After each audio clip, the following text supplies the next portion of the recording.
మెదక్ జిల్లా కొల్చారం మండలం సీతారాం తండాలో ఇంటింటికి ప్రచారం చేస్తున్న బీజేపీ కార్యకర్తలు. మెదక్ జిల్లా సెక్రటరీ రాములు నాయక్, కొల్చారం మండలం అధ్యక్షుడు పాతూరు దయాకర్ గౌడ్, గిరిజన అధ్యక్షుడు మూర్చా ఫుల్ సింగ్ నాయక్, బూత్ అధ్యక్షుడు అంజనాయక్, కౌడిపల్లి మండల అధ్యక్షుడు లక్ష్మణ్ నాయక్, కార్యదర్శి దేవేందర్, సంతోష్ తదితరులు పాల్గొన్నారు. ఎందుకంటే మనకు మోడీ చేసిన పథకాలు చాలా మనకు అన్ని విధాలుగా మనకు ఇంటింటికి చేరుతున్నాయి కాబట్టి ప్రతి ఒక్క ఇల్లుకు లబ్ధి పొందే వరకు ఉన్నారు.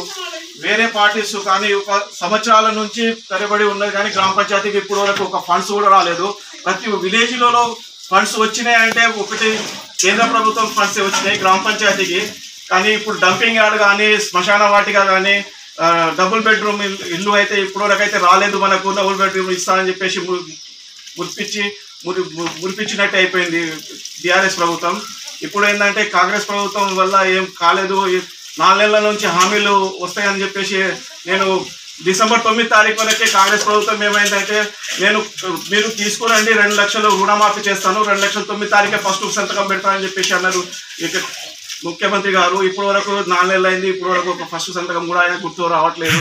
కాబట్టి మనకు అన్ని విధాలుగా ఏంటంటే కేంద్ర ప్రభుత్వం నుంచే పథకాలు మనకు అన్ని విధాలుగా మనకు వస్తున్నాయి, ఇంటింటికి చేరుతున్నాయని కంపల్సరీ చేరుతున్నాయి. కాబట్టి ఈసారి మనము పార్లమెంట్ అభ్యర్థిని బలమైన అభ్యర్థి మనకు ఉన్నారు. కాబట్టి పార్లమెంట్లో కూడా మనకి ఇంకా ఎక్కువ ఫండ్స్ రావాలంటే మన మెదక్ నుంచి మన రఘునందన్ అన్న బీజేపీని కమలంపు ఓటేసి గెలిపియాలని చెప్పేసి మేము కోరుతున్నాం అని చెప్పి. జై శ్రీరామ్.